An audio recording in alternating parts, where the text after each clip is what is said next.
Myself Amit Kumar Gupta, PGT Maths, Kendriya Vidyalaya Math and M, Ranchi region. Welcomes all of you. Today I will discuss an important question on relation.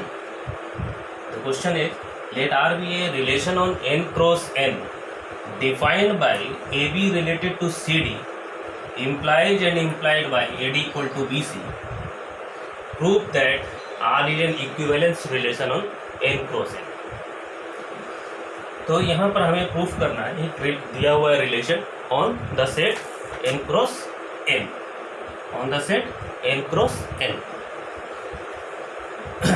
The relation is defined by AB related to CD on if and only if AD equal to BC. हमें proof करना है कि ये relation equivalence relation. Any relation in a set A is said to be equivalence if it is reflexive, symmetric and transitive. तो यहाँ पर इस relation को इस सेट में इक्विवेलेंस होने के लिए रिफ्लेक्सिव होना चाहिए, सिमेट्रिक होना चाहिए और ट्रांजिटिव भी होना चाहिए, तीन होना चाहिए. अब यहाँ पर क्या है, हम लोग रिफ्लेक्सिव प्रूफ करते हैं. अब कोई भी रिलेशन रिफ्लेक्सिव तब होता है जब जिस सेट में डिफाइंड है उसका हर एक एलिमेंट खुद से ही रिलेटेड.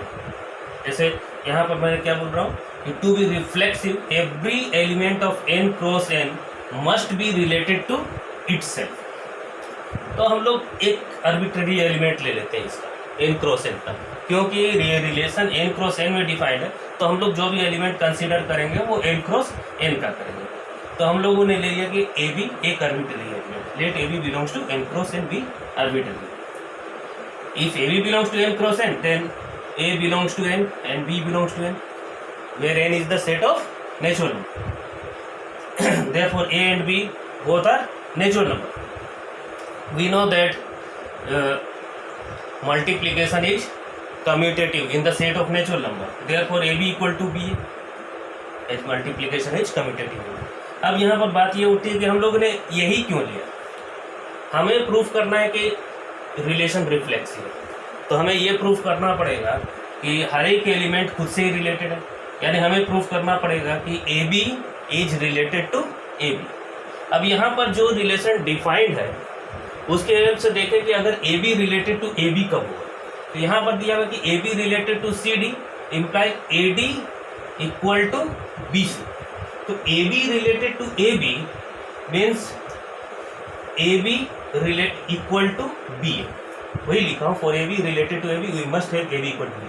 अगर किसी तरह से हमें A B equal to B ए मिल जाता है इसका मतलब है कि ए बी रिलेटेड टू ए. अब यहाँ पर हम लोगों ने देखा क्या कि ए और बी दोनों एन का मेंबर है, मतलब नेचुरल नंबर है. अब नेचुरल नंबर में जैसे 3 मल्टीप्लाइड बाई 4 करें या 4 मल्टीप्लाइड बाई 3 करें, दोनों का वैल्यू सेम आता है. तो A B equal to B A लिख सकते हैं. This implies A B related to A B, therefore R is reflexive. तो हमने ये पहले ही सोच लिया, बैक कैलकुलेशन कर लिया कि हमें क्या लाना है, उसके हेल्प से मैंने ये चीज़ लिया. अब नेक्स्ट है कि हम लोग ये रिलेशन को सिमेट्रिक प्रूफ करते हैं. सिमेट्रिक के लिए क्या है कि अगर कोई एलिमेंट दूसरे से रिलेटेड है तो दूसरा एलिमेंट पहले से रिलेटेड होना चाहिए. तो मैंने सपोज कर लिया कि A B related to C D, जहाँ ये और ये दोनों किसका एलिमेंट है, n क्रॉस n का. अब A B related to C D, तो जो डेफिनेशन है उसके हेल्प से हो जाएगा A D equal to B C. अब A D equal to B C है तो हम लोग ये लिख सकते हैं B C equal to A D. बस इसको रिवर्स कर दें. अब यहाँ पर बात आती है कि ये हम लोग क्यों कर रहे हैं, डिस्कस करते हैं उसको. B C equal to A D, अब बी सी को लिख सकते हैं सी बी, ए डी को लिख सकते हैं डी. इससे हमें ये मिल जाएगा. अब यहाँ पर वही चीज़ बोल रहे थे कि ये तो ठीक है ये लिखे, लेकिन ये अचानक से ये जो है हम लोग लिखे हैं वो क्या सोच कर. तो हमें प्रूफ करना है एट लास्ट कि C D related to A B. अब C D related to A B means C B equal to D, C B equal to D. अब C B equal to D है तो ये लाना है मुझे.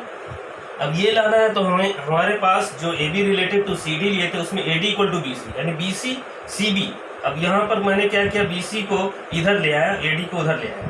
अब उसके बाद बी सी को लिख दिया सी, तो मल्टीप्लिकेशन कम्यूटेटिव होता है। यहाँ पर ए बी सी डी सारा क्या है, नेचुरल नंबर है, तो ऐसा लिख सकते हैं। तो ये हो गया सिमेट्रिक। नेक्स्ट है कि ये रिलेशन ट्रांजिटिव है या नहीं। तो हम लोगों ने ले लिया ये इस तरह से। ट्रांजिटिव कब होता है, अगर पहला एलिमेंट दूसरे से रिलेटेड हो, दूसरा तीसरे से हो, तो पहला तीसरे से होना चाहिए। तो हम लोगों ने ले लिया कि A B related to C D and C D related to E F. हम लोग एलिमेंट ऐसा ही कंसीडर करेंगे क्योंकि ये रिलेशन एन क्रॉस एन में डिफाइंड। तो A B related to C D, this imply A D equal to B C and C F equal to A D equal to B C and C F equal to D, जो define किया उसी के help से। अब अगर हम ये दोनों को मल्टीप्लाई कर दें, इसका लेफ्ट साइड को इसके लेफ्ट साइड से और इसका राइट साइड को इसके राइट साइड से, तो A D into C F equal to B C into D, this imply A D C F equal to B C D. तो डी और डी कैंसिल, सी और सी कैंसिल, यहाँ पर cancel कर सकते हो क्योंकि ये ए बी सी डी सभी जो है वो नेचुरल नंबर है। सभी क्या है, नेचुरल नंबर है। नेचुरल नंबर है तो उसको कैंसिल कर सकते हैं कैंसिलेशन लॉ के हेल्प से। जीरो नहीं है, कैंसिल आसानी से हो सकता है। अब यहाँ पर है A F equal to B.